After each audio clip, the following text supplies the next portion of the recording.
e ver se eu consigo fazer assim, porcentagem. Então é o seguinte, logo de imediato eu queria deixar claro que esse tema que a gente vai tratar agora, ele está vinculado diretamente a outros temas recorrentes. Que de antemão muita gente pensa que não tem nenhuma relação com qualquer que seja o conteúdo subsequente. No entanto, quando se trata em razão e proporção, a gente tem que entender que razão significa divisão. Então, quando você fala que fulano está para Beltrano, tá? Alguma coisa desse tipo, você está sempre pensando que eu tenho relações de quantidade. Então, partindo desse princípio, toda vez que eu tratar de razão, procurem sempre lembrar que eu tenho uma representação desta natureza que está aqui, que é uma representação fracionária que não deixa de ser representada por uma divisão efetiva. Então, você pegar A dividido por B, ou A dividido por B, ou eu tenho uma fração onde eu tenho A partes tomadas, onde o todo está sendo dividido em B partes. Então, é aquela coisa. Toda vez que a gente fala em fração, o que a gente está sempre visando por trás é relacionar quantidades. Só que esta relação na divisão, ela é chamada de razão. Tá? Então, toda vez que você tiver razão, sempre procure associar algum tipo de fração. Tá?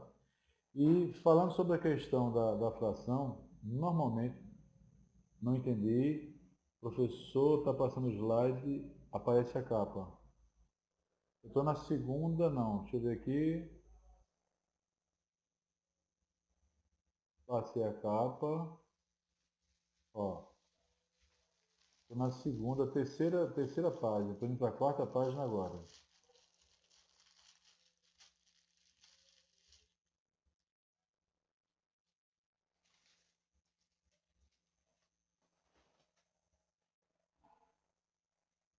Está aparecendo agora? Deixa eu ver aqui uma coisa. Está aparecendo agora?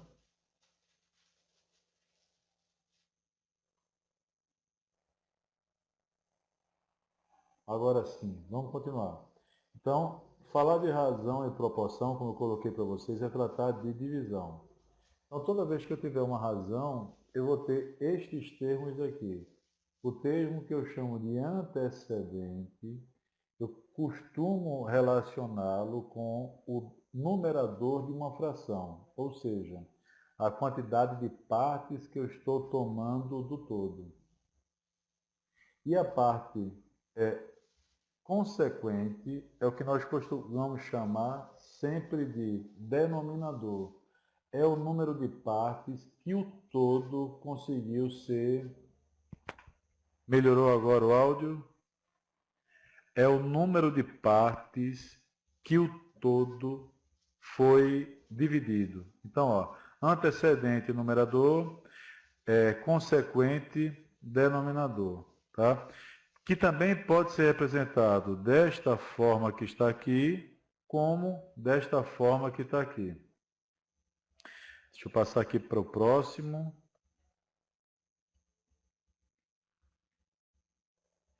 Vamos lá.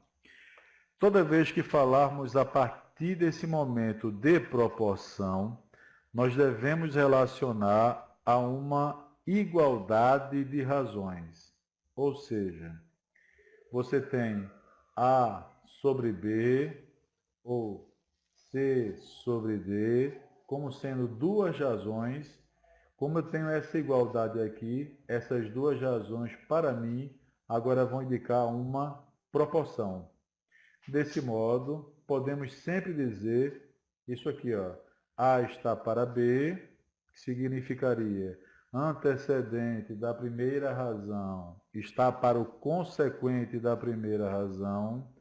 O meu assim como, ele está relacionado a essa igualdade que está aqui. C está para D, ou seja, o antecedente da segunda razão está para o consequente da segunda razão. Desta forma, podemos dizer que A, B, C e D são termos da proporção. E aí vem aquela história, né? O pessoal às vezes confunde muito.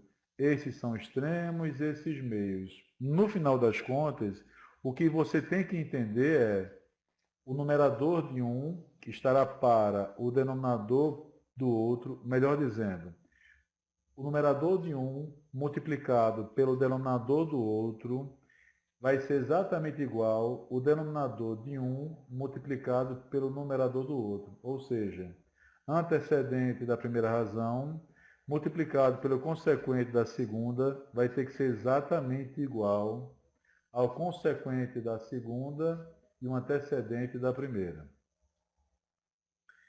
Continuando, passar para cá. Existe agora uma coisa que chamamos de propriedade fundamental das proporções. Ou seja, numa proporção, o produto dos meios é igual ao produto dos extremos, que eu acabei de falar para vocês.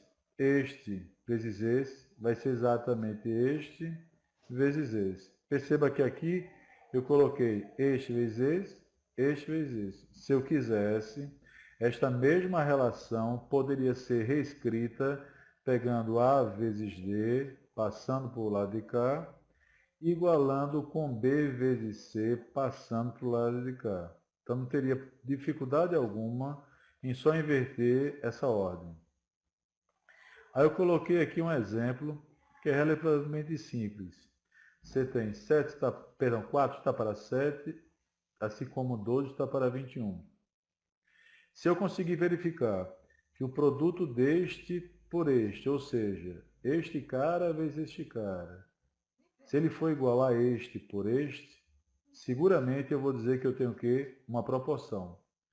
Se eu pego outros valores, como eu tenho aqui, pego este, multiplico por este, ele não vai dar exatamente este por este, eu não posso dizer que ele é uma proporção. Logo, eu posso informar que aqui eu tenho uma proporção e aqui eu não tenho proporção. Ok? Posso continuar, né? Bem, logo no início do nosso encontro de hoje, eu comecei conversando com vocês que este conteúdo muitas vezes não está relacionado com nada que a gente vê mais adiante. Mas eu diria para vocês, com toda segurança, que esse conteúdo aqui, ele ajuda a resolver muitos problemas, inclusive de funções do primeiro grau, já que numa função do primeiro grau ou uma função, digamos assim, linear, como vai ser um termo mais à frente, ele vai estar sempre relacionado a situações que envolvem proporcionalidade. Só que, claro, lá nós chamamos de proporcionalidade e aqui nós estamos vendo o passo a passo que seria a razão que antecede a proporção. Passar para o próximo aqui. Vocês estão compreendendo? Está tudo ok? Qualquer coisa você pode avisar aí, viu? Não entendi. Não deveria passar uma seta para explicar. Deixa eu ver aqui. A seta que você fala, essa daqui? Deixa eu deixar uma coisa clara aqui. Érica, um minutinho só. Essa aqui que você está falando, né? Deixa eu ver se ela vai. Bem, respondendo a pergunta aqui de Kennedy. Kennedy é o seguinte. De forma equivocada, tá? Existem muitos conteúdos propostos, inclusive em livros didáticos, que trazem esse termo que você utilizou, regra de 3, como conteúdo. Tá? Só que, na verdade, o que eu estou falando que não é conteúdo é pelo seguinte, porque quando tratamos de regra de 3, é como se fosse uma aplicação de razão e proporção. Só que lá na regra de 3, normalmente nós temos o quê? Dois termos de um lado, um termo do outro e um cara aqui, um sujeito que pode ser um antecessor, tá? Um antecedente, como nós colocamos agora há pouco, pode ser o sujeito que aparece acima ou abaixo, ou seja, pode ser um antecedente ou consequente, tá? Que eu tenha esses valores efetivamente organizados, ou seja, eu posso ter um antecessor, consequente, antecessor, não tenho consequente. Isso aqui nós chamamos de quarta proporcional. É quando você não conhece esse cara que está aqui. No entanto, esse cara que eu estou me referindo como sendo quarta proporcional é o que nós montamos lá em razão e proporção como o sujeito desconhecido que eu preciso determinar. Só que de tanto falar nisso, a gente fala regra de três, por quê? Porque eu tenho um elemento, dois, três. Falta o quarto. Então, quando você pegar um material, tá? Quando você pegar um material que tiver regra de três como tópico, na verdade, ele se refere por trás a uma situação que envolve igualdade de razões, que significa para a gente uma proporção. Então, quando você procura esse cara que está aqui, é a quarta proporcional. Ah, eu não sei quem é esse cara que está aqui, é a terceira proporcional. Eu não sei quem é esse cara, é a segunda. Eu não sei quem é esse cara, é a primeira. Tá? Então, quando a gente fala em regra de três, exatamente, Kennedy, toda vez que eu me referir à regra de três, eu tô me referindo diretamente a uma proporção onde um dos elementos não existe. Então, quando eu falo regra de três, na verdade eu estou me referindo a um tipo que se leia dessa forma, entre aspas, de regra, fecha aspas, de uma proporcionalidade onde eu tenho três elementos que podem ser os dois primeiros, o primeiro, o segundo, quer dizer, o primeiro da segunda razão, da segunda fração. Eu posso ter três elementos, sendo o segundo do primeiro, o primeiro e o segundo da segunda razão, tá? De modo que eu tenha três elementos e falta exatamente o quê? O quarto. Veja bem, o que estamos falando aqui é de regra de três simples. Quando se trata em regra de três composta, você já passa a ter uma proporção com mais de duas igualdades. Perdão, com mais de uma igualdade, a partir de duas. Então, quando a gente fala, na verdade, regra de três, tá? Eu estou tratando de regra de três simples. Eu só estou abrindo esse parênteses aqui porque Kennedy falou sobre regra de três. E, na verdade, existe uma forma de regra de três. Só que a gente tem que entender que regra de três não é conteúdo. É aplicação de quê? De proporção, que, na verdade, é uma extensão de razão. Ok? Posso continuar? Vamos lá. Olha lá. A próxima situação seria razão e proporção. Continuando, só que agora é uma aplicação em forma de problemas. Aí tem aqui, ó. A idade de Luiz está para a de Mara, assim como 3 está para 5. Se Luiz tem 10, qual é a idade de Mara? E aí, como é que a gente pode entender? Deixa eu voltar aqui. Na verdade, foi eu que esqueci de marcar aqui a sincronização. Vê se chegou agora aí, por favor. Ok? Pronto, foi que esqueci de sincronizar aqui. Na verdade, você tem que entender que isso aqui seria o que Kennedy chamou agora de regra de três, como se fosse o quê? Teria uma primeira razão, tá? Onde eu teria 3 está para 5, fazendo menção aqui. Luiz está para Mara. Então teria 3 está para 5, assim como. Aí vem a idade de Mara vai estar relacionada com que situação? Aí a gente para e observa o seguinte, tá? Que toda vez que eu tenho uma situação dessa natureza, este termo, assim como, ele vai ser identificado para a gente como se nós tivéssemos, de fato, uma igualdade entre duas razões. Então é o seguinte, 3 está para 5, assim como, aí vem, 10 está para a idade de Mara, que é a idade que eu desconheço, que na verdade eu vou chamar de quê? De X. E se eu fosse buscar isso aqui para o que eu citei agora há pouco, seria a quarta proporcional. Mas tem um detalhe. Independente de você saber se é primeira, segunda, terceira e quarta, que na verdade só se trata de termos técnicos, tá? Voltados para a matemática, basta você dizer que você teria uma razão onde um antecedente, ou o cara que está no numerador, é 3, o denominador é 5, você viria com uma igualdade, e em seguida apareceria o quê? 10 sobre quem? Sobre x. Então você pode perceber que depois que fizer as contas aí, que eu não montei aqui justamente para vocês pensarem, é como se você estivesse pegando, na verdade, o seguinte: que número, tá? Que número eu multipliquei a idade de Luiz para poder achar 10? Aí você começa a montar aproximadamente, exatamente. E eu fiz questão de colocar esse valor, ou melhor dizendo, este resultado com o valor aproximado, porque ele não vai dar um valor exato. E aí que cabe a resposta que eu vou citar a vocês. Você vai montar isso aqui, monta, não tem problema algum. No entanto, seria mais ou menos como se nós tivéssemos. Vê se vocês conseguem entender, tá? 3 está para 5, aí nós teríamos igual, tá? 10 está para x. Verificaram que eu digitei, né?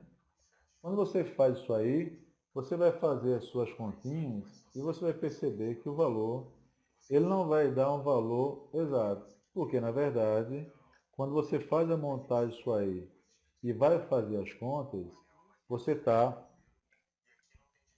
Deixa eu melhorar aqui a posição. O microfone melhorou? Dá uma olhada aí, por favor.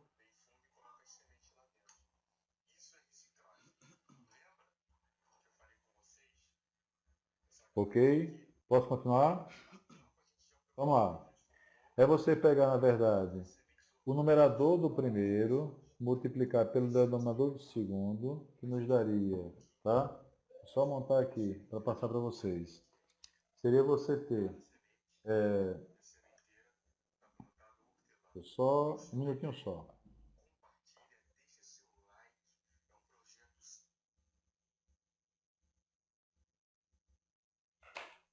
Fazendo as contas aqui, nós teríamos 3. Vou colocar esse pontinho aqui para indicar que eu estou multiplicando x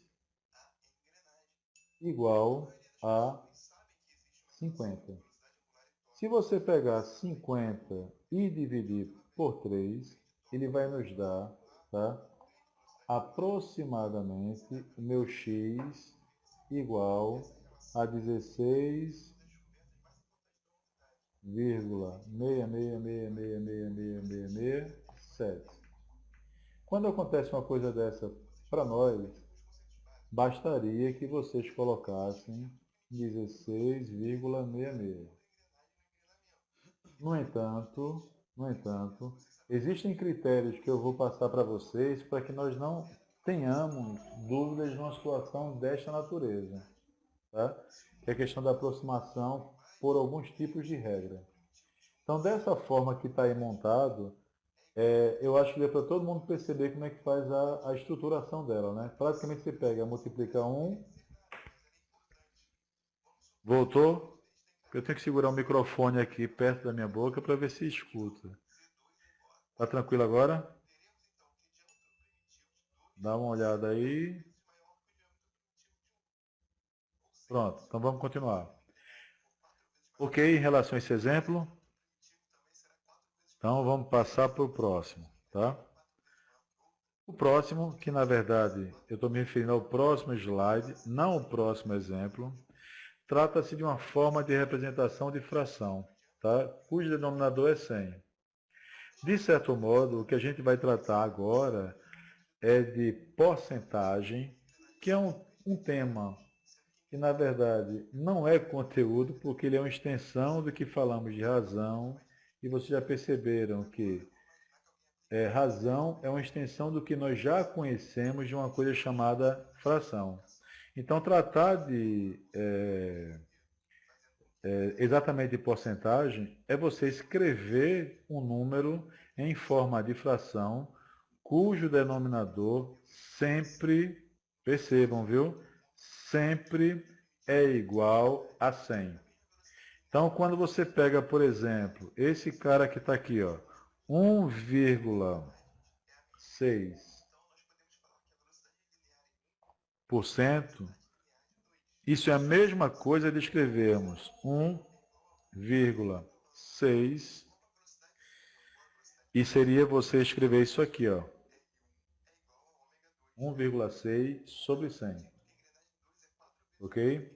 Que na verdade não muda muita coisa para a gente, tá? Isso é uma situação muito utilizada no nosso meio ocidental. Tanto que quando você quer se referir, de certo modo, a um determinado aumento, a um determinado débito, a um acréscimo, a um desconto, nós sempre utilizamos na nossa cultura a relação de fração centesimal. Mas por que eu estou falando fração centesimal agora? Porque toda vez que a gente fala em porcentagem, eu estou usando uma fração centesimal, que nada mais é uma fração cujo denominador é sempre 100. Daí que este termo passa a ser chamado também como taxas centesimais ou taxas percentuais. Aí vem porcentagem, o valor obtido ao aplicarmos uma taxa percentual a um determinado valor, que na verdade é o que a gente costuma usar muito, principalmente em uma disciplina que vocês verão mais adiante, que é matemática financeira, cuja sua base ela está, boa parte dela, ancorada na ideia de porcentagem. Tá? Vocês vão pagar essa disciplina mais adiante e vão ter esse contato que eu estou tratando. Então percebam, vejam só, essa situação que eu mencionei aqui, que eu digitei tá, agora há pouco, ela pode ser representada em forma de um problema. Então tem aqui, um jogador de futebol, ao longo de um campeonato cobrou 75 faltas, transformando em gols 8% dessas faltas. Deixa eu voltar aqui. Quantos gols de falta esse jogador fez? Aí tem aqui, ó. Na verdade, é você tratar 8% de 75. Perceba, esse 75 está diretamente relacionado ao fato que eu estou mencionando, que neste caso é o número de faltas. E este 8% aqui é a taxa centesimal ou a taxa percentual, tá? Que esse sujeito, esse jogador, conseguiu de acertos nessa quantidade de faltas que ele bateu. Então, na verdade, você resolver um problema desse tipo é você aplicar 8% de 75 faltas. Aí vamos entender.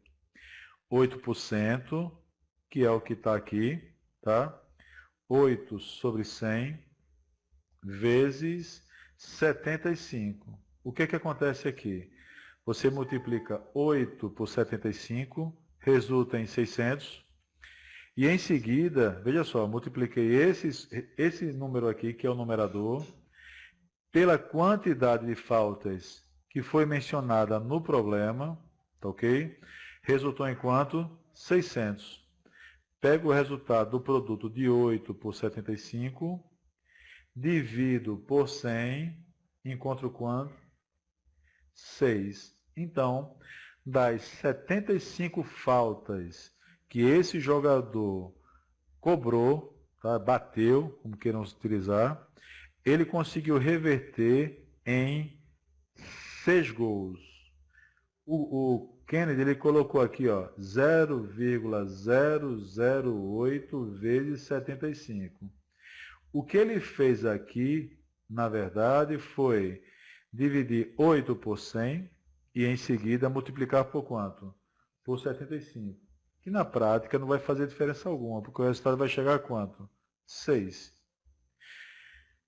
Aproveitando os que foi posto aqui, esse 0,08, nós podemos aproveitar para entender a leitura desse número que está aqui, que seria 0,08. Deixa eu colocar aqui 0,08. Que no final das contas é 8, aí você conta, ó, quantas casas tem depois da vírgula para o lado direito. Aí você tem duas.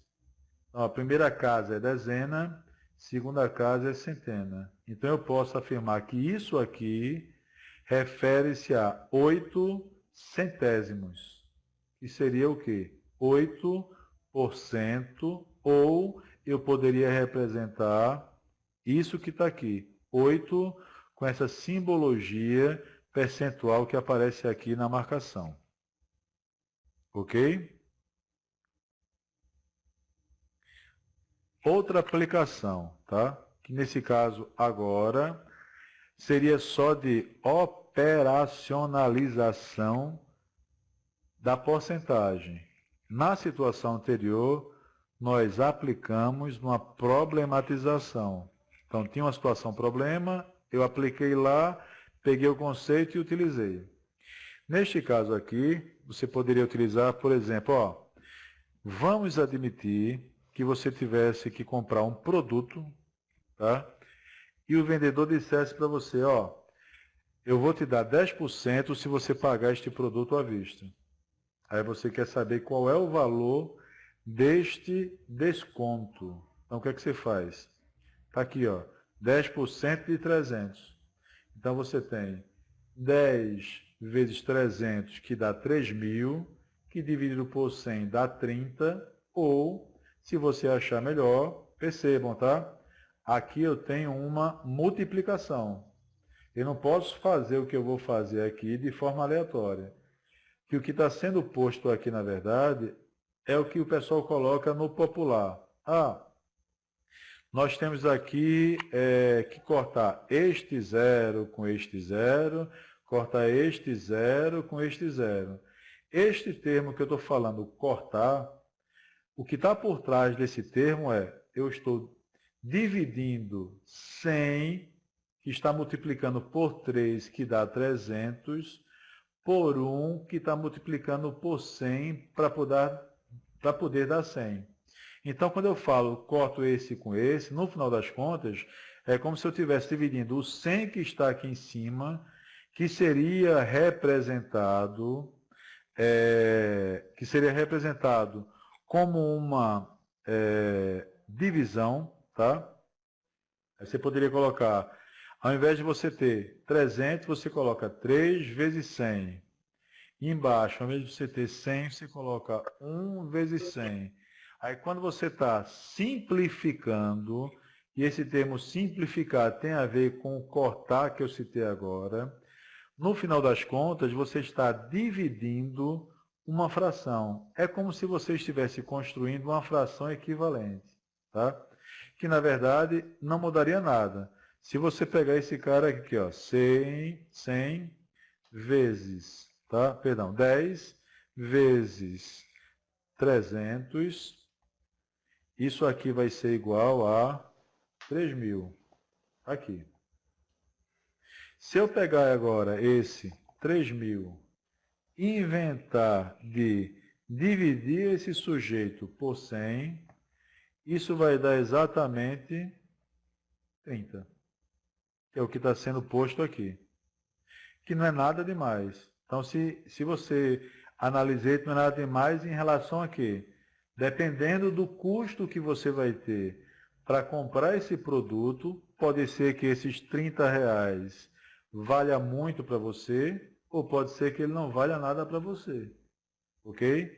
Então, tanto faz você cortar, ou você simplificar, ou você multiplicar e dividir. O que vai importar para mim é, encontrou 30, perfeito. Dá para você tomar a sua decisão em relação a adquirir esse produto com ou sem o desconto. algo parecido podemos ver aqui na situação seguinte. Calcular 25% de 200. Tá? Que é a mesma situação. Você pega 25 vezes 200. A gente pode ver aqui, ó, 25 vezes 200. Isso aqui vai resultar em quanto? Aí você coloca 50, 0, 0, que é o resultado que eu tenho. Mas se eu pegar esse cara aqui e dividir por 100, aí você lembra, estou cortando 0 com 0. Isso aqui vai resultar em 50. Ok? Tranquilo, gente? Vejam bem, eu queria passar uns informes aqui em relação às atividades que eu postei, tá? Inclusive lá o fórum, eu comecei a interagir, provoquei algumas pessoas, assim, provoquei no sentido de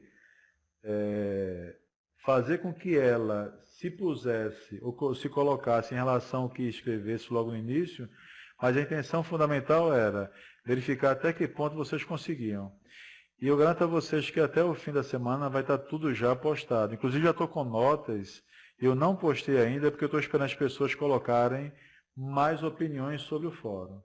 Ok? Kennedy, se você já fez, pode postar, não tem problema algum. Ok? Deixa eu perguntar aqui para Mônica. Mônica, seria viável, a essa altura do campeonato, nesse tempinho que nós temos ainda, colocarmos os slides da primeira apresentação? Sim, professor, lógico. Se Só for um minutinho. possível, por favor, sinalize. Ok, obrigado, viu, Mônica?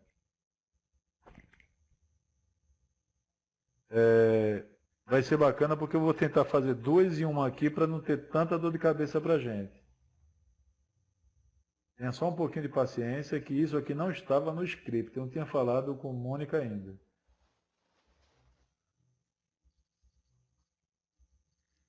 Kennedy, qual é a dificuldade que você está tendo em postar?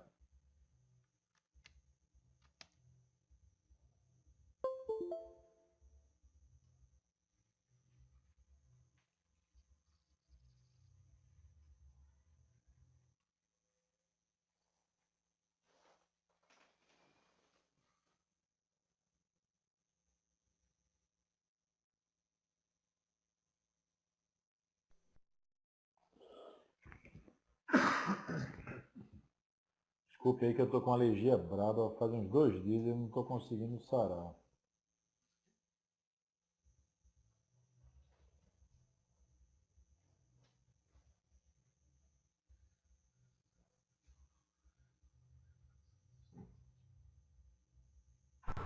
Pronto, professor.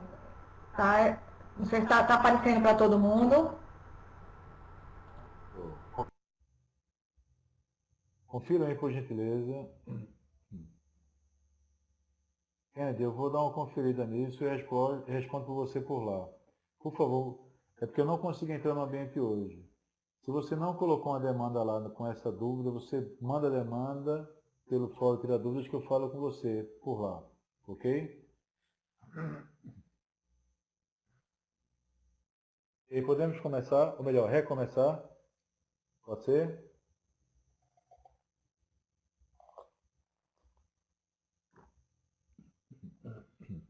Vamos lá.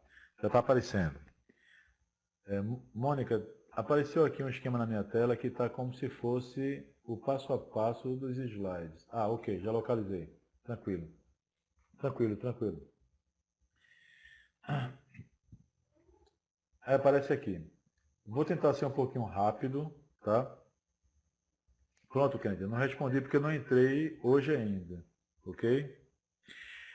Bem, o que é que a gente tem que compreender a partir de agora? Teoria de conjuntos. Falar sobre teoria de conjuntos, vocês podem perceber que ela remota a um período muito anterior à Era de Cristo. Tá? Então, Zenão de Eleia já tratava sobre teoria de conjuntos. Com o desenvolvimento da matemática, ela só foi, digamos assim, Sincronizar, desculpa aí, eu esqueci. Pronto. Deixa eu voltar aqui. Mônica, a barra de rolagem não está aparecendo para mim. Deixa eu ver aqui. Ah, apareceu agora. Um minutinho. Pronto. Está aqui. Vê se já está tudo ok aí. Pronto. O que acontece?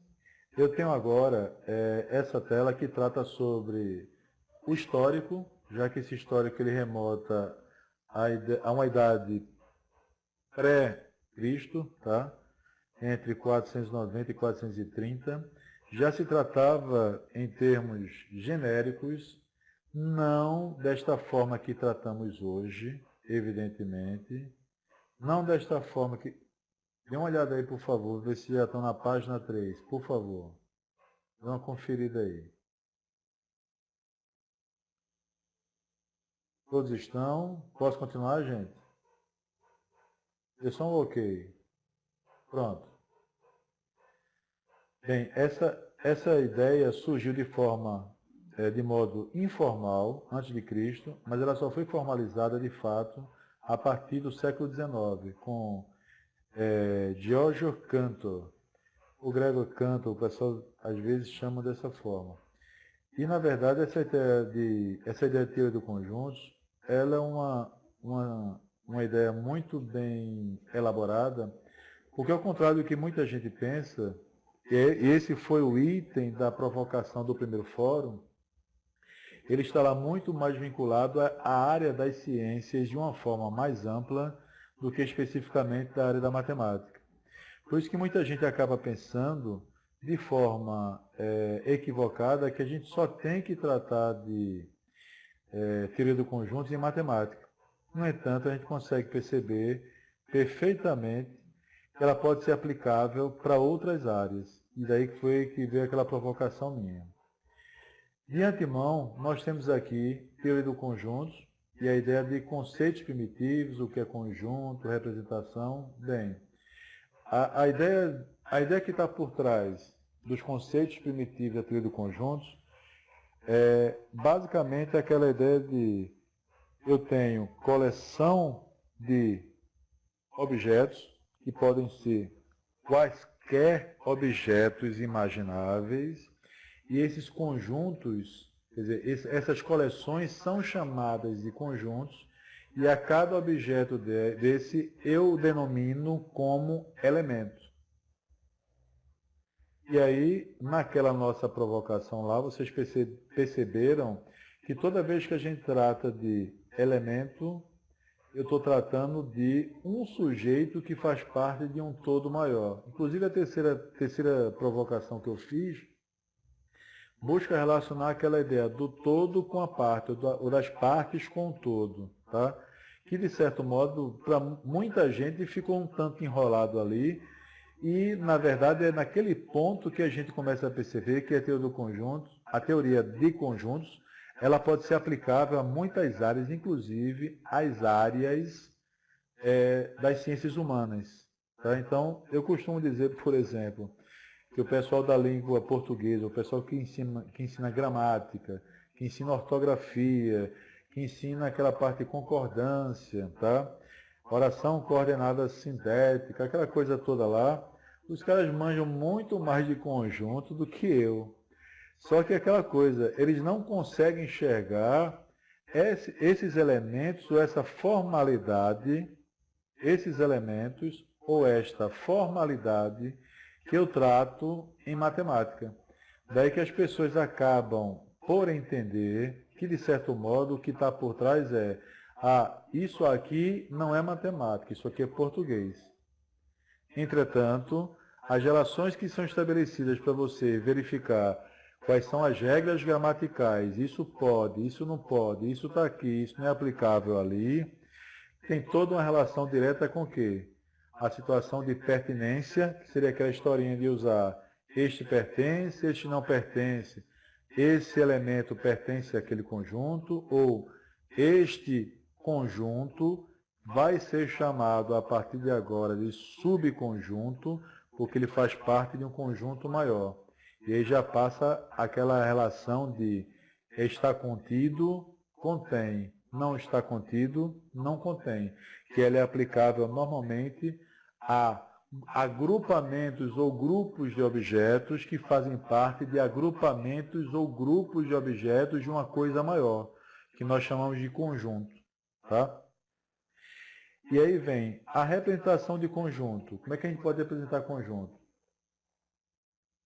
Adiantar o slide?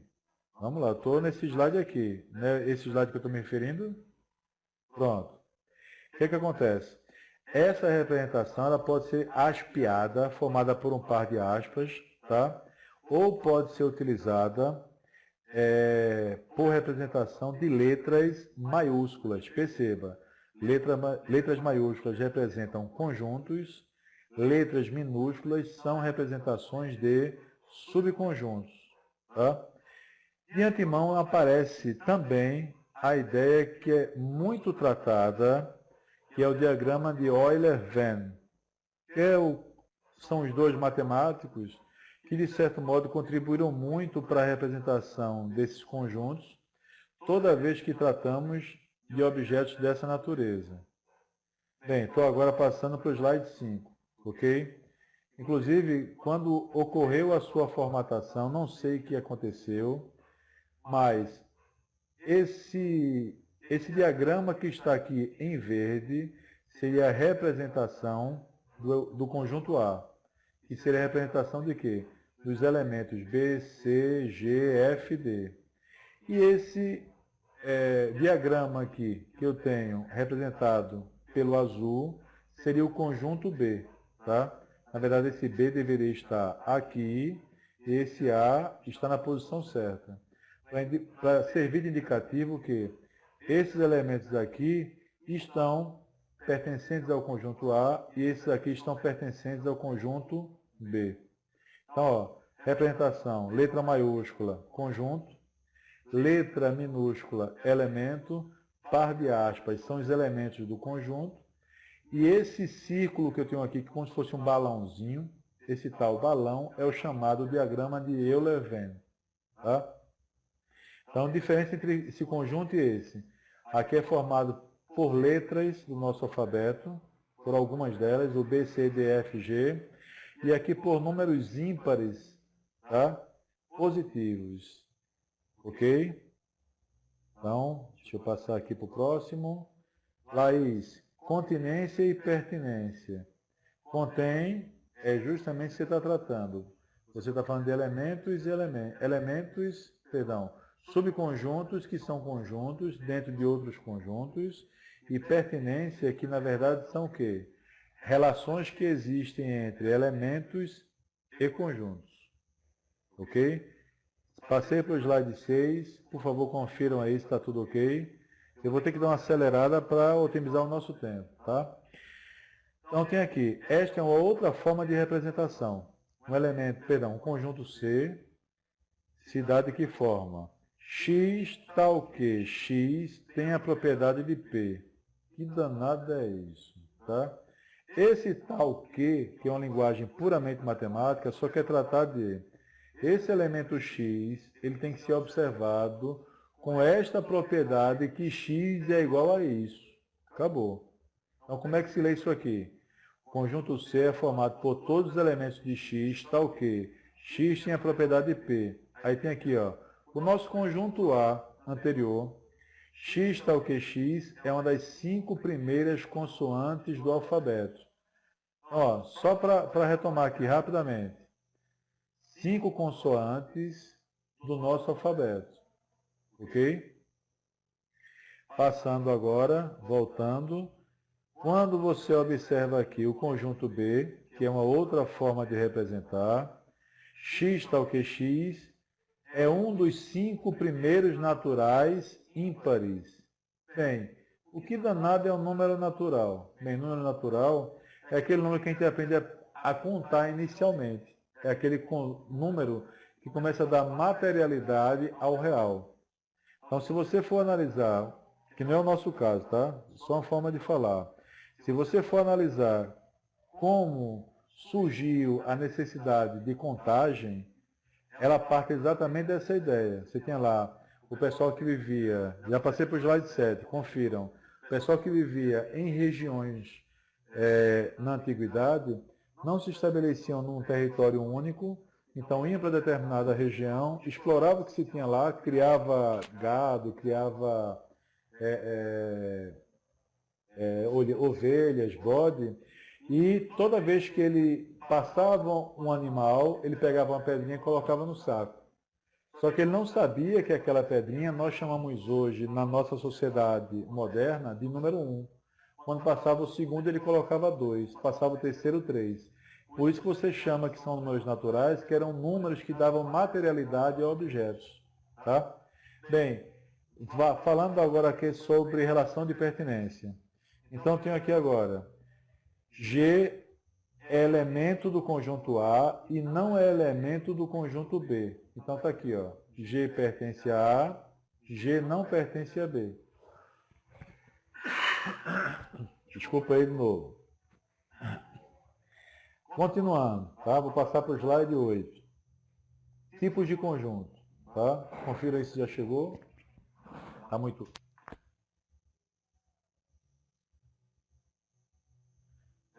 confira aí o slide número 8. Você tem aí conjuntos, ele pode ser considerado, deixa eu voltar aqui, vê se sincronizou. Ele pode ser unitário, pode ser vazio, finito, infinito, iguais e universo. Quando é que eu vou poder considerá-lo de fato um conjunto unitário? Bem, simplesmente quando esse sujeito tiver um único elemento envolvido.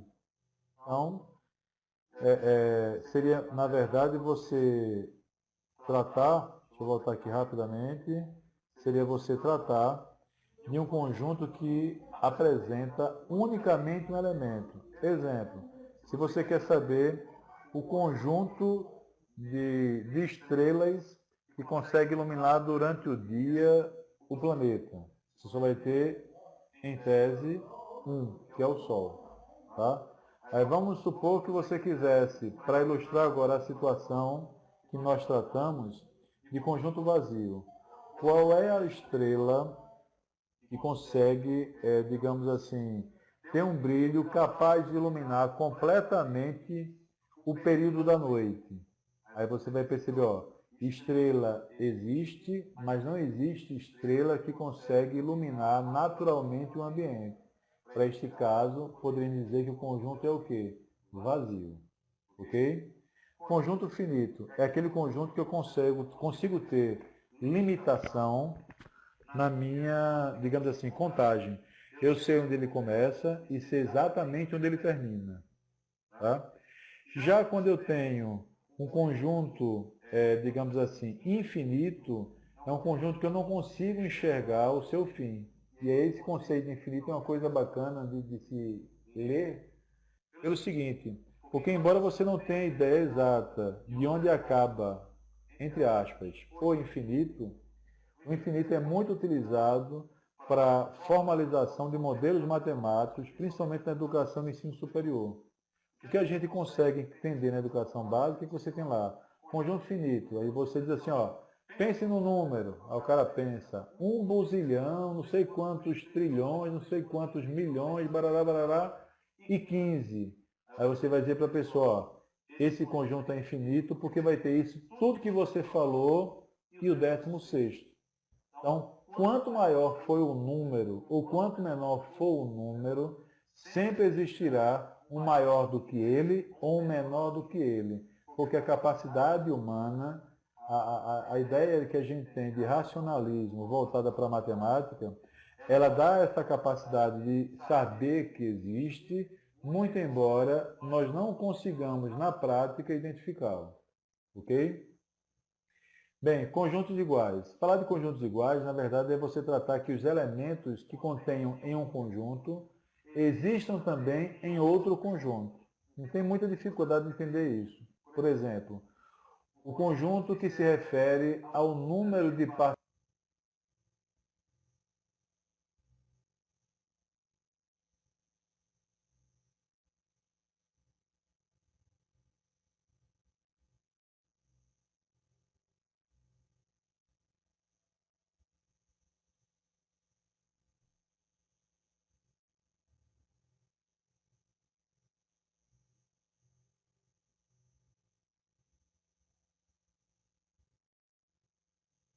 participantes de seleções, perdão, de times numa competição de futebol.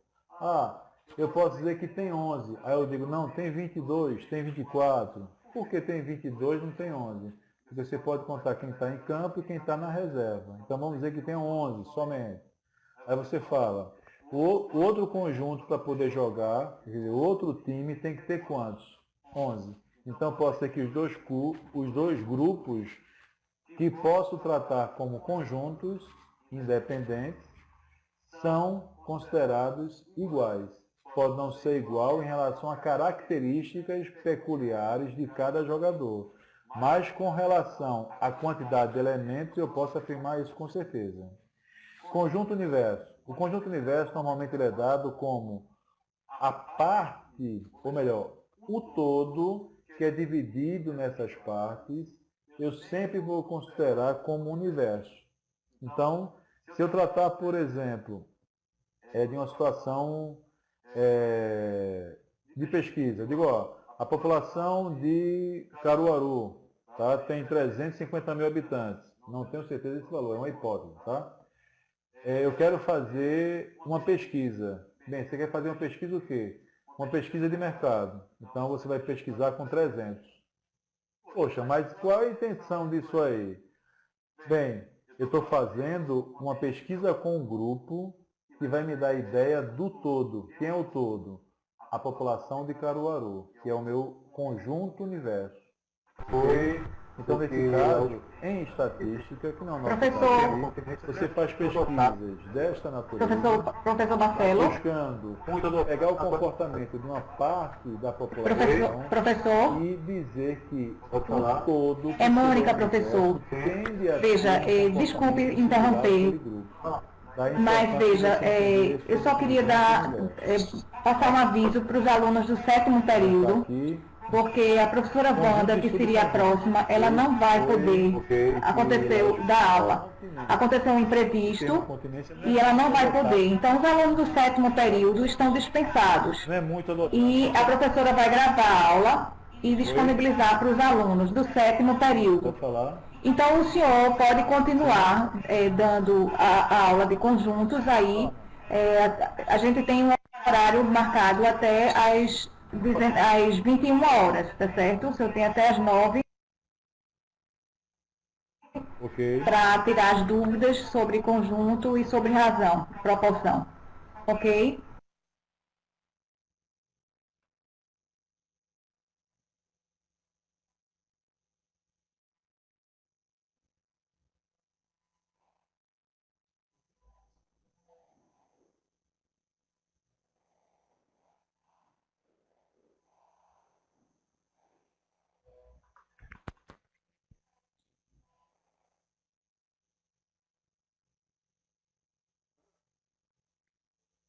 Não, tranquilo, tranquilo, tranquilo.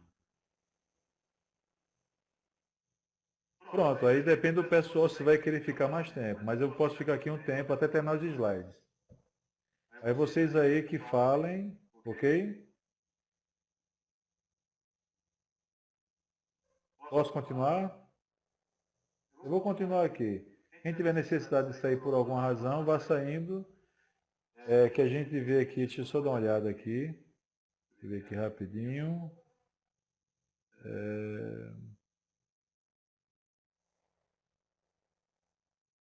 Só faltam quatro ou cinco slides. Não falta muita coisa não. Pode, sem problema. A intenção é essa, seria para terminar os slides, ok? Então, podemos continuar. Mônica, posso, né? Tudo ok?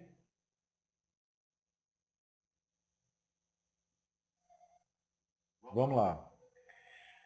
Bem, esta letra, este termo que foi colocado aqui, ó, que eu me referi agora há pouco com relação à continência, é a ideia que eu coloquei para, se eu não me engano, foi Laís, deixa eu só dar uma olhada aqui. Foi Laís que falou sobre continência, que não é um termo muito usado na atualidade, tá? Mas, em geral, se você vai pegar materiais antigos, ele usa muito esse termo. Então, na verdade, você coloca para referir o quê? A está contido em B. Vejam só, na situação anterior, que seria relacionada diretamente à pertinência, eu tenho elemento para conjunto. Quando eu tenho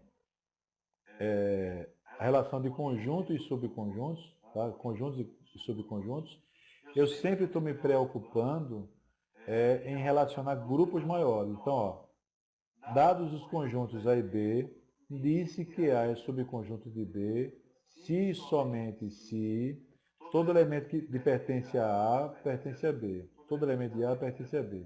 Entendam bem uma coisa, tá?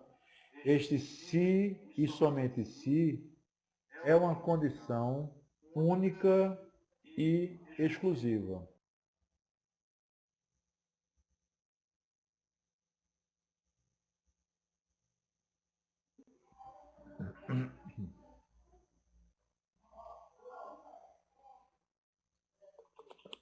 Aí tem aqui. Por outro lado, nós podemos dizer, como eu citei aqui, ó, ou ainda, B contém A, ou seja, os elementos, tá, que estão em B têm condição suficiente de dizer que eles estão em A. Aquela coisa, A está contido em B ou B contém A. Que, de certo modo, quer dizer que, observem aqui essa leitura, tá? É linguagem matemática, mas não é bicho de sete cabeças, não. A está contido em B, isso significa dizer que, tá? A está contido em B, se e somente se. Esse V com esse corte aqui, ó, significa dizer qualquer que seja X, X pertence a A, isso implica que X pertence a B. Ou seja, se A está contido em B, isso só vai acontecer se e somente se qualquer X que eu imaginar que esteja em A, ele também deverá estar em B. Então, essa relação que está aqui é uma relação que se refere a quê? A grupos de objetos relacionando a grupos de objetos. Percebam que ela diferencia.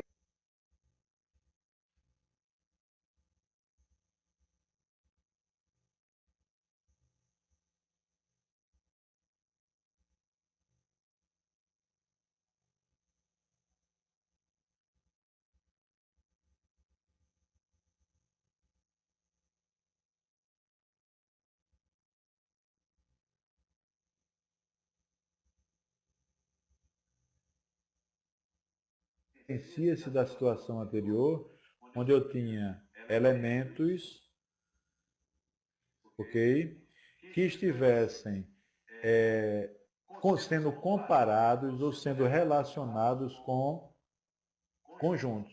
Então, ó, elemento com coleção, pertinência. Tá? Se eu pego conjunto ou grupo de elementos dentro de grupos de elementos, eu já vou passar a ter uma relação que vai se referir não a pertence e não pertence, e sim contém ou não contém, está contido ou não está contido. O que é relevante lembrar disso aqui? Não, Juleide, não é tanto complicado. Imagine só uma coisa, vamos colocar um exemplo prático aqui. Prático. Vamos pensar no seguinte. Digamos que você estivesse numa escola, tá certo? E que eu dissesse o seguinte, na sala do primeiro ano dessa escola, eu tenho 15 alunos do sexo masculino. Não vamos usar a palavra sexo, está complicado agora. Vamos falar do gênero masculino e 15 alunos do gênero feminino. Totalizam quanto? 30. Aí eu digo o seguinte, essa sala é do primeiro ano. Aí eu digo o seguinte, eu posso dizer que qualquer aluno de outra série da escola está dentro do primeiro ano? Aí você vai dizer, não. No entanto, eu posso dizer que qualquer aluno que está no primeiro ano, qualquer um dos 30, independente do gênero masculino ou feminino, ele pertence a um conjunto maior que é da escola que eu estou me referindo.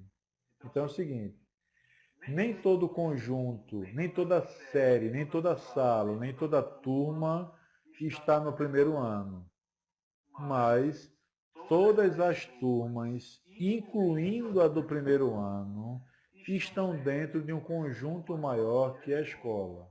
Aí vamos estender essa ideia. Se eu pegar dois alunos, independente de quaisquer sejam seus gêneros, da sala do primeiro ano, eu posso dizer ou não que eles estão matriculados naquela escola. Aí você vai dizer, sim. Aí eu digo, esses dois alunos pertencem àquela escola, ok? Que eu estou tratando de elementos. Mas se por acaso, ao invés de pegar esses dois, eu pegasse os 30 e dissesse agora, estes 30 alunos, tá, do primeiro ano, estão ou não relacionados com o conjunto maior, com o conjunto maior que eu chamo de escola, onde eu tenho lá várias turmas. Aí você vai dizer, sim, só que esta relação agora é dita pelo termo contém ou não contém, está contido ou não está contido, porque neste caso eu estou tratando agora de um conjunto menor dentro de um conjunto maior, ok?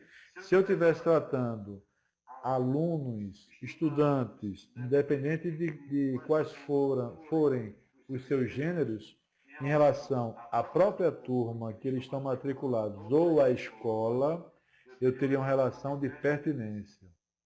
Se eu estiver tratando esses alunos, não só os dois, mas toda a turma, com relação à escola, eu já deixo de ter relação de elemento com conjunto e passo a ter de subconjunto, porque agora a turma passa a ser subconjunto de um conjunto maior, tá? Que eu chamo de escola. O que eu quero que vocês entendam é que quando nós falamos aqui conjuntos e subconjuntos, é que todo subconjunto ele é um conjunto quando comparado aos elementos que o contenha. Ok? Então, os estudantes dessa sala são elementos do conjunto do primeiro ano.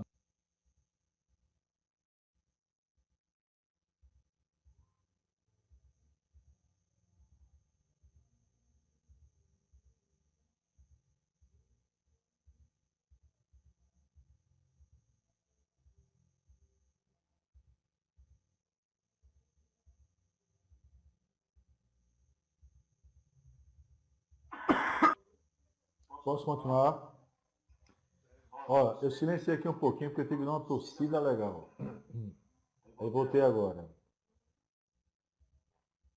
Tranquilo? Zuleide, eu posso dizer que melhorou ou piorou?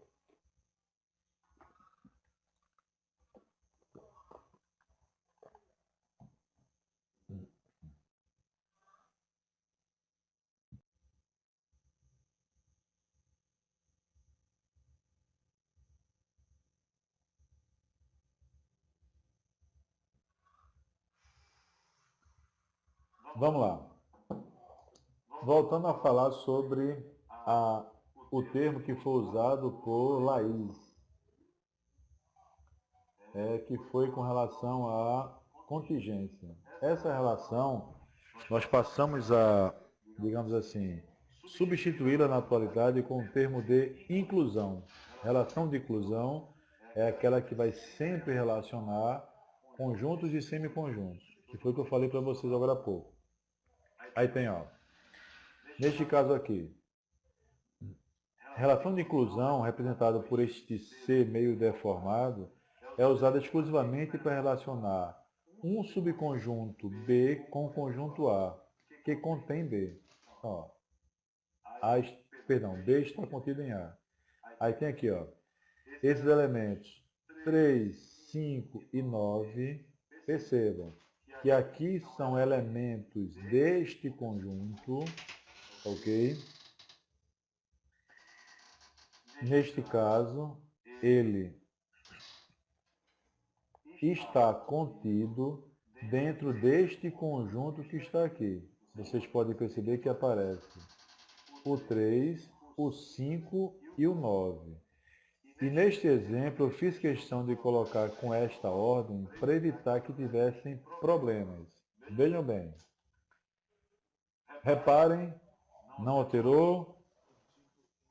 Eu sincronizei.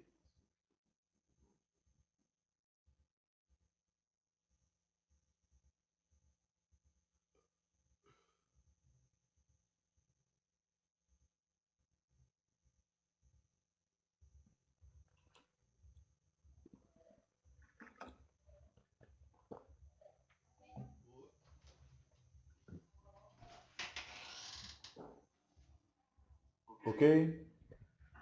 Vamos continuar. Como eu falei agora há pouco, esse conjunto que está aqui, ó, eu tenho aqui.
Confere, gente? Ok. Aqui é a mesma coisa. 1, 2, um subconjunto menor comparado com o subconjunto maior. Tranquilo? Posso continuar? Vamos lá. Essa relação que eu tratei com vocês foi a relação de inclusão, que envolve subconjunto e conjunto. E eu entendo que vocês, a esta altura, já saibam que quando eu trato de subconjunto, ele pode ser subconjunto sendo observado dentro do conjunto maior, mas o mesmo sujeito, o mesmo agrupamento, ele também pode ser encarado como um conjunto se eu estiver observando a partir dos seus elementos. Tá? Bem, uma aplicação que foge, digamos assim, que é aquele pontinho fora da curva, podemos dizer que é com relação à tabela periódica, que não é nada mais, nada menos do que uma aplicação de conjunto. Então, o que é que a gente chama de tabela periódica dos elementos? Percebam, tá, gente? Estou colocando isso aqui para ilustrar o que a gente tratou. E, de certo modo, dar uma ênfase maior para quem ou fez comentários que depois do nosso encontro de hoje podem ser revistos e repostados no fórum, tá? Que existe uma aplicação muito mais ampla do que se imagina.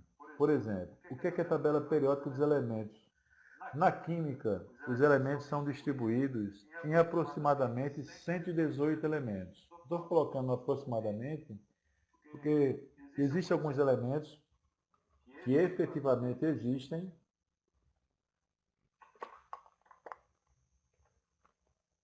Aí eu vou corrigir para vocês não pensarem que estou ficando desorientado do juízo. Eu falei, existem elementos que existem, que é o seguinte. Pelo slide que está aqui, não dá para você enxergar tanto. Não sei se vocês conseguem observar aí onde vocês estão notando. Mas, esses elementos, ó, daqui para cá, são elementos com 3 letras. Isso significa dizer que a ciência reconhece que eles existem, mas eles não são oficializados ainda pela União Internacional de Química Pura e Aplicada. Por isso que eles existem e não existem. Mas o que, é que tem a ver essa história de existe e não existe? Vejam só. Você tem aqui esse cara que é dito como o filho solitário da tabela periódica, tá? Nesse caso aqui é o hidrogênio. Eu vou te explicar, Zuleide, mas vê bem. Eu não sei como é que aparece para você aí. Aqui aparece para mim uma espécie de um verde puxado para um azul. Tá? Todo esse grupo aqui. Quando eu falei agora há pouco, eu me referi aos elementos que este daqui, que está na cor rosa, ele tem 3 letras. Esse aqui tem 3 letras. 3, 3, 3, 3 e 3 letras. Tá? Esses que têm 3 letras, eles existem para a natureza, só que não existem ainda para a ciência. É com isso que eu estou me referindo, que existem e não existem. Tá? E aí tem o seguinte, eu posso dizer que o hidrogênio, dentro deste conjunto universo chamado tabela periódica, é um conjunto unitário. Por quê? Porque na minha tabela periódica não existe nenhum elemento que tenha a mesma característica que ele. Qual é a característica? Esta cor branca com a única letra. Aí você vai dizer, ah, Marcelo, mas ali no cantinho, ó, inferior direito, tem 2 caixinhas brancas.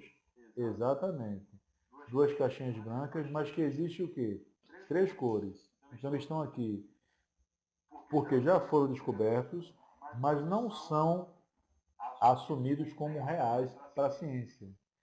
Então esse cara aqui é um subconjunto unitário deste conjunto maior que eu chamo de quê? Tabela periódica dos elementos.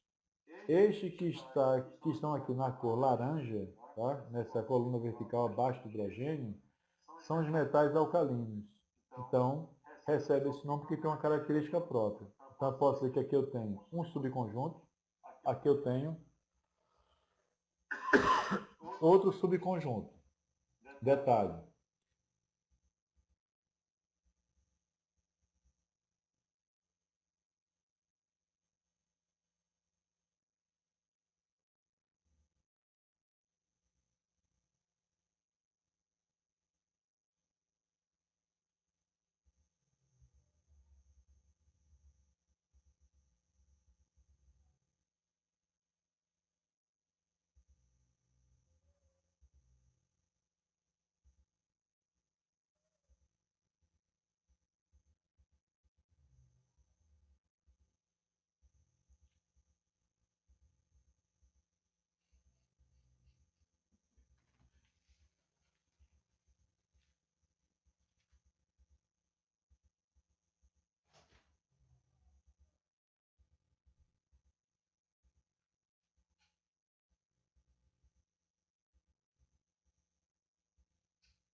Este primeiro é um subconjunto unitário, que eu posso dizer que é um conjunto unitário.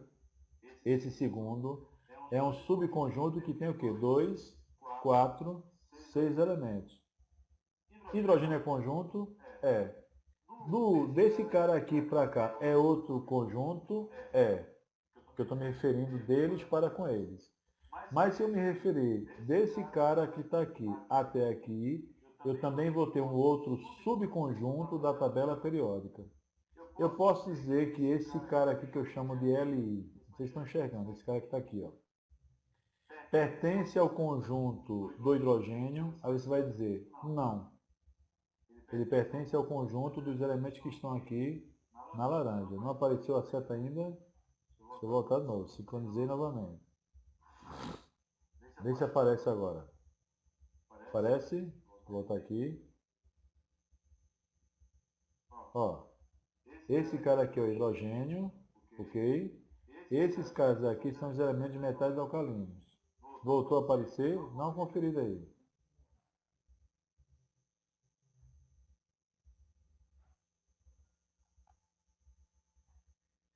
Está aparecendo?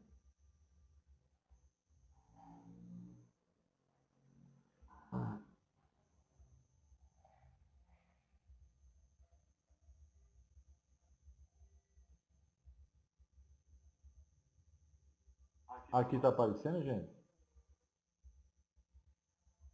Ó, o que eu posso fazer é sincronizar. Eu não sei o que, é que não está acontecendo aqui.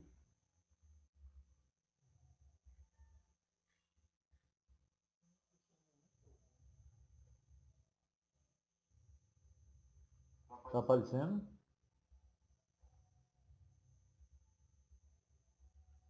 Ó, eu não entendi dessa forma, Luiz. Eu pensei que a setinha tivesse visível para todos, tá? Mas é o seguinte, observe esses laranjas que estão aqui, ok? Na coluna esquerda, tá? Eu tenho o segundo cara que está abaixo do hidrogênio, que é o H, que é o Li, até o Fe que está embaixo. Esses sujeitos que estão aqui, ou seja, esses sujeitos na cor laranja, são elementos que pertencem ao conjunto dos elementos da cor laranja, que eu vou chamá-lo de quê? Metais alcalinos. Ok? Por outro lado, se eu observo o hidrogênio que está aqui acima dele, que é esse carinha aqui, ó, no topo de tudo, que ele é representado pela letra H, nós temos que entender o seguinte, que esse hidrogênio que está aqui, ele é um conjunto unitário, só tem um elemento. Entretanto, eu posso dizer que o conjunto do hidrogênio e o conjunto dos elementos que estão na cor laranja, tá, são subconjuntos de um conjunto maior chamado de quê? Tabela periódica dos elementos.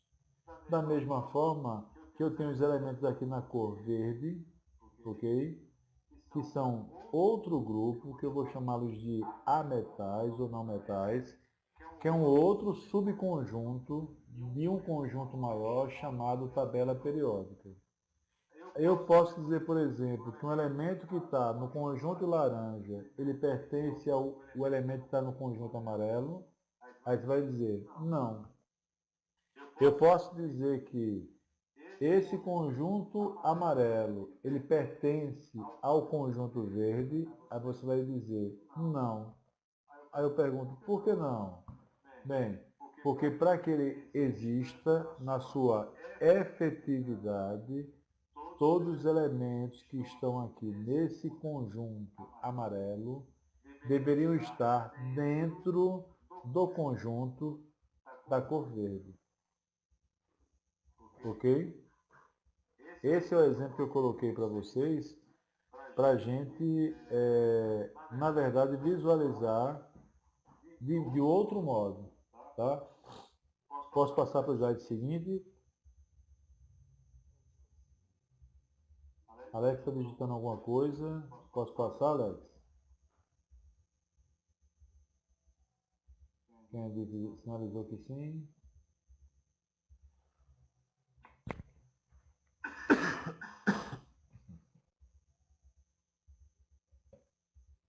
Então vamos continuar, tá? Por gentileza, verifiquem se estamos já no próximo slide. Deixa eu ver aqui. No slide número 12. Ok? Dê uma conferida aí e vê se está sincronizado.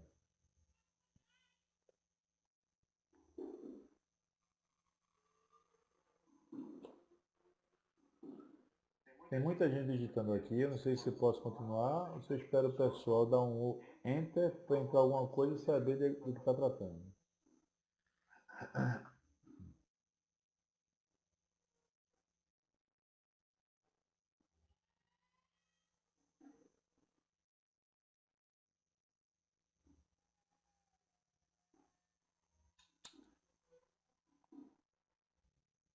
Ok? Vamos lá. Já estou no slide 12. Propriedades. O conjunto vazio é subconjunto de qualquer conjunto. Isso aqui é uma letra grega que representa para a gente um conjunto vazio. No entanto, vocês devem também perceber que algumas notações vão trazer conjunto vazio como um par de chaves, como esse daqui, tá certo? Sem qualquer elemento que esteja aqui dentro. Isso quer dizer o seguinte, tá? Que a representação pode ser mais de uma. O que que acontece? A gente tem sempre que perceber que a ideia de conjunto vazio é uma ideia muito mais abstrata do que real. No entanto, ela se aplica a muita coisa. Então você vê, por exemplo, aqui, ó, A está contido em C para qualquer A. O que quer dizer isso? Qualquer conjunto que você imaginar, qualquer que seja, até o próprio vazio, sempre vai ter o vazio dentro dele. Então tem aqui, exemplo, conjunto vazio está contido dentro deste conjunto cujos elementos são 1, 2 e 3. Isso pode ser, digamos assim, estendido para esta notação que está aqui. Tá? Vazio está contido em vazio. Segunda propriedade, todo conjunto A está contido no próprio conjunto A. Isto é, todo conjunto é subconjunto de si mesmo. Deixa eu ver aqui que você botou, Kennedy. O conjunto vazio está contido em qualquer conjunto. Exatamente. Ok? E todo conjunto A é subconjunto de si mesmo. Ou seja, qualquer conjunto que você pensar, ele sempre estará contido em si mesmo, independente de quem ele seja. Estou agora no slide 13. Confiram se chegou aí.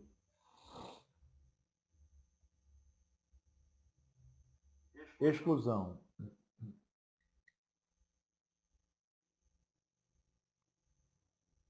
Eu queria chamar a atenção para esse slide aí. Eu não sei se foi na formatação que eu mandei. Às vezes você manda num formato e quando você salva, a versão dá uma diferença. Vou explicar já já o que eu estou falando. Exclusão de subconjuntos. Isso a gente já falou agora há pouco, eu só não tinha, digamos assim, explicitado em forma de símbolo. Para indicar que um conjunto A não é subconjunto de B, escreve-se o C, aquela historinha, né? O B manda para o maior, ou seja, quando ele está cortado, você diz que ele não está contido. Ou B, e aqui você deveria ter um corte, exatamente aqui, ó. Que no meu original ele tem. E eu não sei se quando eu salvei, como eu salvei um formato que eu estava trabalhando, às vezes ele exclui isso. Então, compreendam que este C ao contrário, ele deveria ter um corte aqui, para indicar o quê? B não contém A. Então, por gentileza, vejam que isso aqui, ó, deveria ter um corte. ok? O exemplo, 1, 2 e 3 não está contido em 1, 2 e 6.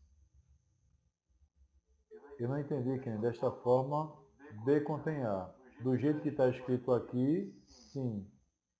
O que deveria ter era este C cortado para ele combinar exatamente com isso aqui. B não contém A. Ok? Aí temos aqui, ó, 1, 2 e 3 não está contido em 1, 2 e 6. Qual é a condição de inclusão? Simplesmente, eu tenho que ter esses elementos que estão aqui, eles deveriam estar aqui na sua totalidade. Ou seja, eu tenho 1, tenho 1, tenho 2, tenho 2, tenho 3 e aqui eu não tenho 3. Para que isso aqui tivesse, deveria ter o 6. Mário, Mônica passou avisando que houve um problema e a professora não vai conseguir estar com vocês hoje. Haverá uma gravação e passará para vocês.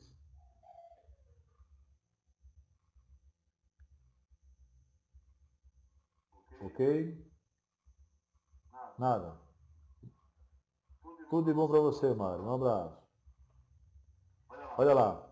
Aí eu tenho agora que entender que, não esqueçam, tá? No slide 13 existe uma divergência no que foi descrito que está aqui, só que ao invés de colocar essa barra, tem que colocar a barra com o corte. Ok? Posso passar para o próximo? Pode ser?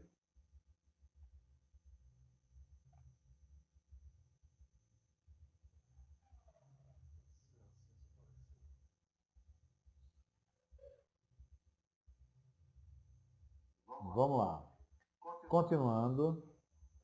Conjuntos são elementos de conjuntos. Isso aqui é que é a coisa mais bacana que existe e dá nó na cabeça de muita gente. Mas vamos com calma. Não tem bicho de sete cabeças não. Aí vem, ó. Os elementos de um conjunto podem também ser conjuntos. Foi o que estávamos tratando agora há pouco. Quando eu estou me referindo diretamente a conjuntos e subconjuntos, quando eu digo que um subconjunto é um conjunto em relação a si mesmo, eu posso observar isso que está aqui, ó. Percebam. Compreendam que P seria um conjunto universo. E aqui eu tenho dentro dele um conjunto vazio, um conjunto unitário A, o conjunto unitário B e o conjunto que eu tenho o quê? AB. O que acontece? O elemento vazio, que é essa simbologia que está aqui, exatamente, é um elemento de P. Porém, este cara que está aqui, tá? Vamos dizer que ele é o quê?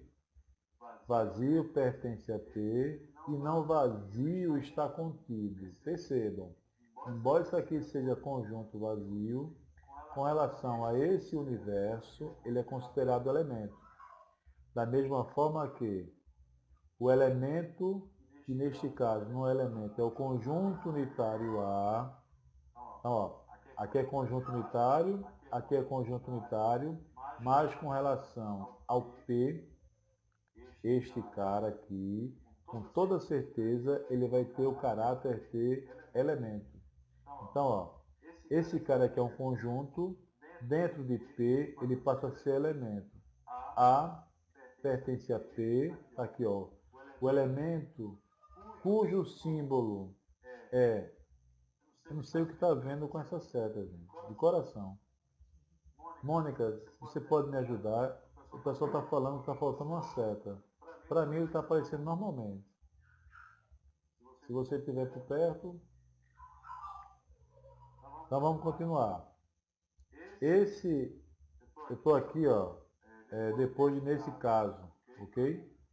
Tem a simbologia, vazio pertence a P e não vazio está contido em P. Da mesma forma que o conjunto unitário A está em P, o conjunto unitário B está em P, tá? E o conjunto que eu tenho aqui, A e B, está em P. Só que uma coisa, eu estou considerando que esses sujeitos que estão aqui, gente, eu tenho a impressão de ter algum problema que não está aparecendo a seta para vocês. Infelizmente, eu não sei como resolver isso.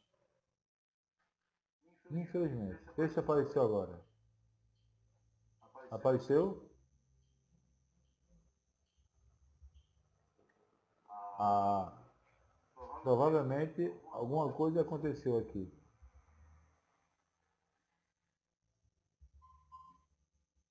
Pronto? Vamos lá. Agora com a setinha. A setinha que estava para mim é o cursor da tela. Tá? Então, ó, aqui esse sujeito, vou puxar para cá,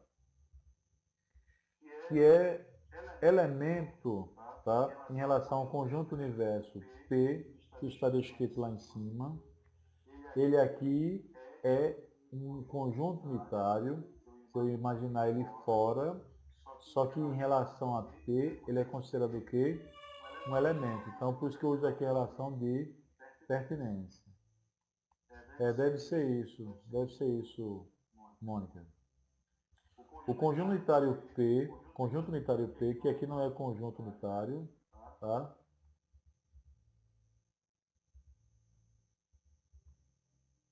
Que aqui não é conjunto unitário, é elemento em relação ao conjunto universo P, ele pertence a P. A e B, que é um conjunto que tem dois elementos, ele é encarado aqui, puxar para cá, ele é encarado aqui como um elemento. Muito embora eu saiba que eu tenho aqui um conjunto, tá certo? Esse conjunto, dentro deste conjunto universo, ele é encarado como elemento. Mas perceba que a simbologia que eu estou tratando não é uma simbologia sem o par das chaves. Porque se eu colocar sem o par das chaves, isso aqui passa a ter o caráter diferenciado.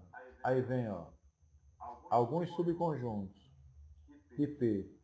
Conjunto vazio ou conjunto unitário, tá? Está contido em P. Por quê? Perceba, eu estou pegando esse símbolo que está aqui, ok?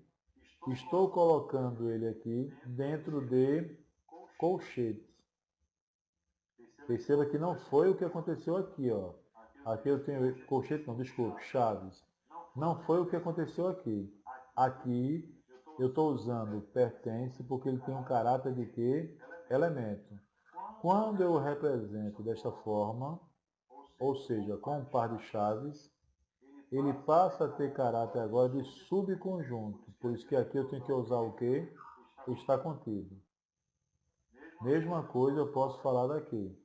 Perceba que aqui no meu conjunto em cima, tá? Ele é considerado como elemento.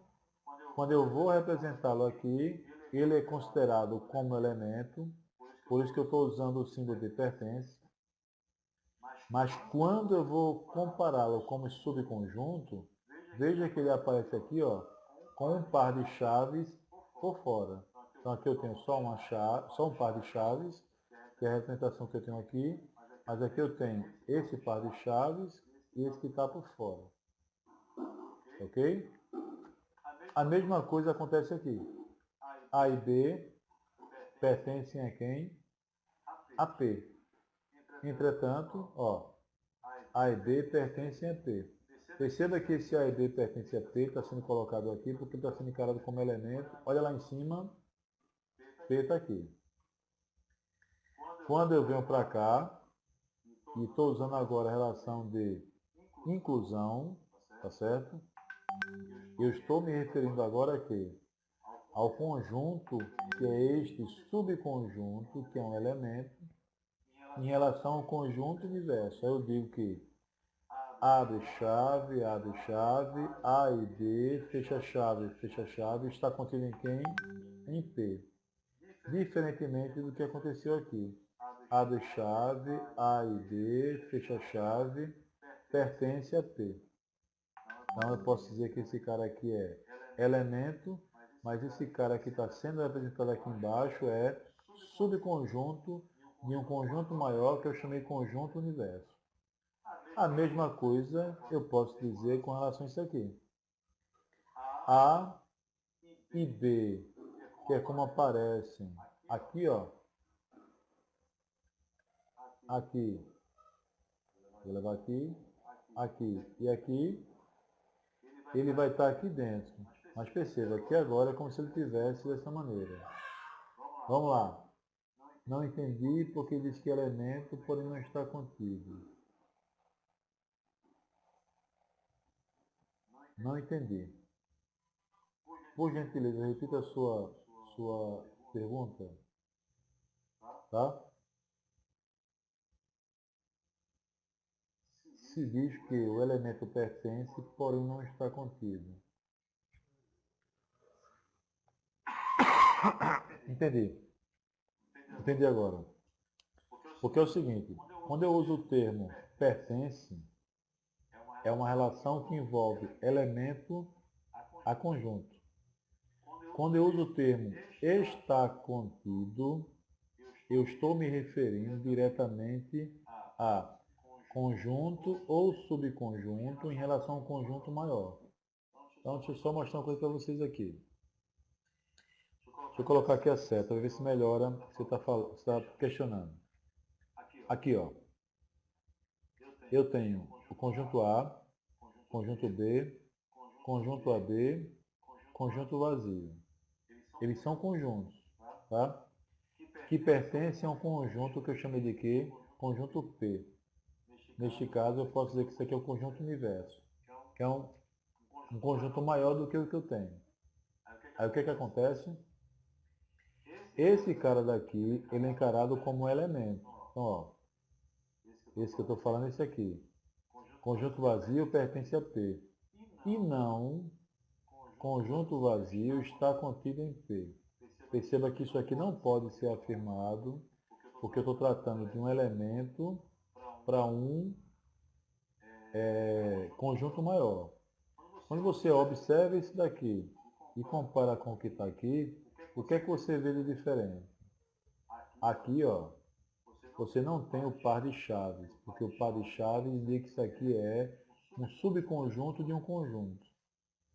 Quando eu comparo para cá, eu já tenho esse par de chaves que vai diferenciar-se desse aqui, porque esse aqui, neste caso, é encarado como um elemento, daí que você usa o pertence, e aqui você tem você tem que passar a encará-lo como um, digamos, um subconjunto de um conjunto maior. Ou seja, se eu relacionar subconjunto com conjunto, eu vou usar este símbolo aqui que é está contido. Se eu usar elemento com conjunto, eu vou usar este símbolo aqui que é pertence. Desta forma, entende agora que você colocou. Vazio pertence a P e não vazio está contido em P. Como é que eu leria aqui embaixo? O conjunto, perdão, o subconjunto vazio está contido em P. Aí aqui eu digo, o elemento vazio pertence a P. O que eu não posso dizer é elemento vazio está contido em P. Por quê? Elemento